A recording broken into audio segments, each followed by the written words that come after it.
Shalom, selamat pagi Bapak Ibu Saudara yang dikasihi Tuhan. Kita bertemu kembali dalam acara Renungan Pagi Spiritual Life. Pagi hari ini kita akan kembali melanjutkan pembacaan Alkitab kita yang sekarang terambil dari Wahyu pasal 13 ayat yang pertama sampai ayat yang ke-10. Judul dari perikop itu adalah binatang yang keluar dari laut. Saya akan membacakan bagian firman Tuhan ini bagi Bapak Ibu Saudara sekalian. Lalu aku melihat seekor binatang keluar dari dalam laut, bertanduk 10 dan berkepala 7. Di atas tanduk-tanduknya terdapat 10 mahkota dan pada kepalanya tertulis nama-nama hujat. Binatang yang kulihat itu serupa dengan macan tutul, dan kakinya seperti kaki beruang, dan mulutnya seperti mulut singa. Dan naga itu memberikan kepadanya kekuatannya dan tahtanya dan kekuasaannya yang besar. Maka tampaklah kepadaku satu dari kepala-kepalanya seperti kena luka yang membahayakan hidupnya. Tetapi luka yang membahayakan itu sembuh, dan seluruh dunia heran lalu mengikut binatang itu. Dan mereka menyembah naga itu karena ia memberikan kekuasaan kepada binatang itu. Dan mereka menyembah binatang itu sambil berkata, siapakah yang sama seperti binatang ini? Dan siapakah yang dapat berperang melawan dia? Dan kepada binatang itu diberikan mulut yang penuh kesombongan dan hujat. Kepadanya diberikan juga kuasa untuk melakukannya 42 bulan lamanya. Lalu ia membuka mulutnya untuk menghujat Allah, menghujat namanya dan kemah kediamannya dan semua mereka yang diam di sorga. Dan ia diperkenankan untuk berperang melawan orang-orang kudus dan untuk mengalahkan mereka. Dan kepadanya diberikan kuasa dan atas setiap suku dan umat dan bahasa dan bangsa. Dan semua orang yang diam di atas bumi akan menyembahnya, yaitu setiap orang yang namanya tidak tertulis sejak dunia dijadikan di dalam kitab kehidupan dari anak domba yang telah disembelih. Barang siapa bertelinga, hendaklah ia mendengar. Barang siapa ditentukan untuk ditawan, ia akan ditawan. Barang siapa ditentukan untuk dibunuh dengan pedang, ia harus dibunuh dengan pedang. Yang penting di sini ialah ketabahan dan iman orang-orang kudus. Bapak Ibu Saudara yang dikasihi Tuhan, di dalam perikop yang baru saja kita baca, Yohanes melihat sebuah penglihatan tentang binatang yang keluar dari dalam laut. Binatang ini memiliki berkepala 7 dan memiliki bentuk yang aneh. Binatang ini keluar dari dalam laut, dan binatang ini kemudian nanti akan memburu umat Tuhan atau berperang melawan umat Tuhan. Lalu dikatakan di dalam penglihatan itu bahwa binatang itu diberikan kuasa dan juga kekuatan dari naga yang di dalam perikop sebelumnya yang kita baca, yang merupakan lambang daripada setan dan iblis, untuk memburu wanita yang merupakan umat Allah itu. Iblis memberikan kekuatan kepada binatang itu supaya dia bisa berperang dan menindas umat Allah. Nah, saudara, kalau kita membaca bagian firman Tuhan ini, kita melihat bahwa penglihatan Yohanes ini mirip seperti penglihatan di dalam kitab Daniel pasal 7. Di dalam kitab Daniel pasal 7, binatang di situ melambangkan penguasa-penguasa yang saat itu sedang berkuasa. Dan di dalam kitab Wahyu ini juga hal yang sama terjadi. Binatang berkepala 7 itu melambangkan raja-raja kecil yang berkuasa di dalam kerajaan Romawi pada abad pertama dan awal abad kedua. Di sana kita juga melihat sebagaimana misalnya Herodes. Herodes adalah salah satu raja kecil yang ada di dalam kekuasaan Romawi pada saat itu. Dia merupakan raja dari kerajaan Israel, kerajaan boneka yang ada di dalam kerajaan Romawi pada saat itu.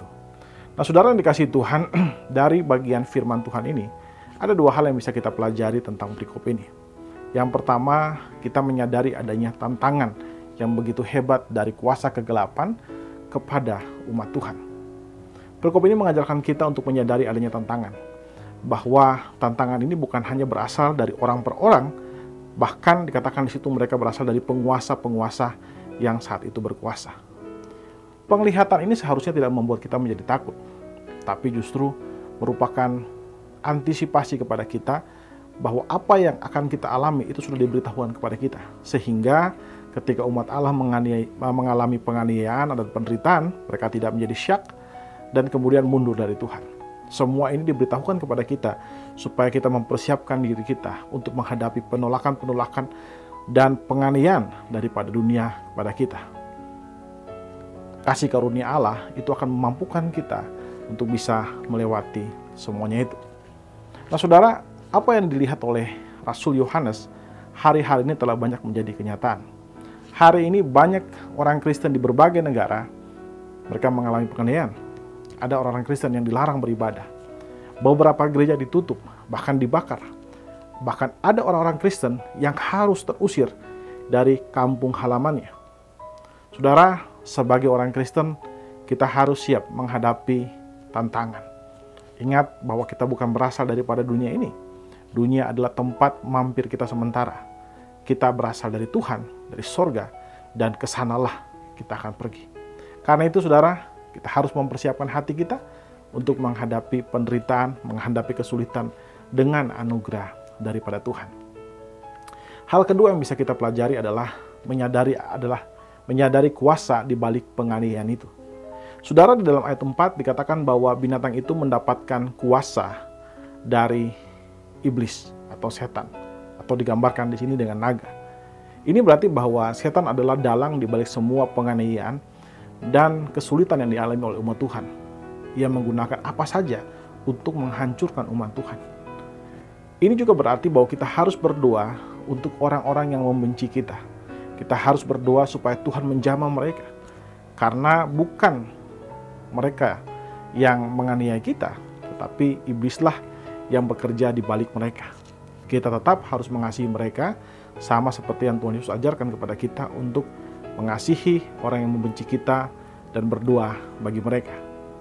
Saudara yang dikasihi Tuhan, renungan pagi hari ini mengajarkan kita untuk selalu siap untuk menghadapi berbagai kesulitan dan permusuhan dari dunia kepada kita sebagai umat Kristus, dan kita juga harus berdoa kepada orang yang memusuhi kita, sama seperti yang Tuhan Yesus ajarkan bahwa kasihilah musuhmu dan berdoalah bagi orang yang menganiaya kamu. Amin. Saudara, mari kita ambil waktu sejenak untuk merenungkan firman Tuhan yang baru saja kita dengarkan ini. Saudara, apakah saudara sedang mengalami tekanan, diskriminasi, atau penindasan karena saudara adalah seorang pengikut Kristus? Mari saudara, kita ambil waktu sejenak untuk mendoakan hal tersebut. Berdoalah meminta anugerah Tuhan melalui Roh Kudus untuk memberikan kepada kita kemampuan untuk tetap berdoa bagi orang yang menganiaya kita.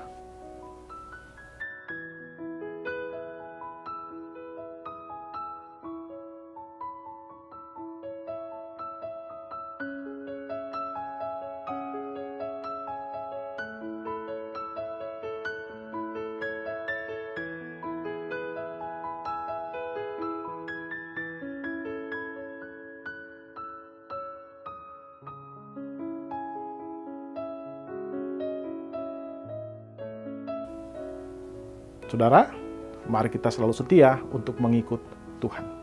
Mari kita tundukkan kepala, kita berdoa. Ya Tuhan Allah Bapa kami bersyukur buat kasih dan setiamu kepada kami. Terima kasih jika Engkau sudah menyertai kami dalam istirahat kami, dan pagi hari ini kami boleh bangun itu hanya karena anugerah-Mu kepada kami Tuhan. Bapa, terima kasih juga buat firman-Mu yang sudah mengajarkan kami betapa Engkau mengasihi kami, dan Engkau akan menjagai kami di tengah-tengah kesulitan hidup yang akan kami alami. Kau mengasihi kami sehingga Engkau menyatakan kepada kami tentang penderitaan-penderitaan yang akan kami alami sebagai umat Tuhan.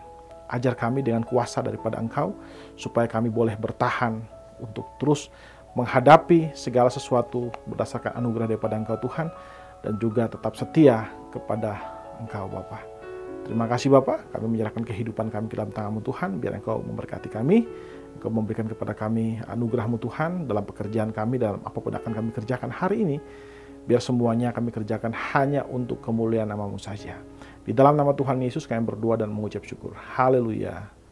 Amin. Amin. Bapak Ibu Saudara yang dikasihi Tuhan, demikian renungan kita pada pagi hari ini. Selamat pagi, selamat beraktivitas, dan Tuhan Yesus memberkati Bapak Ibu Saudara sekalian.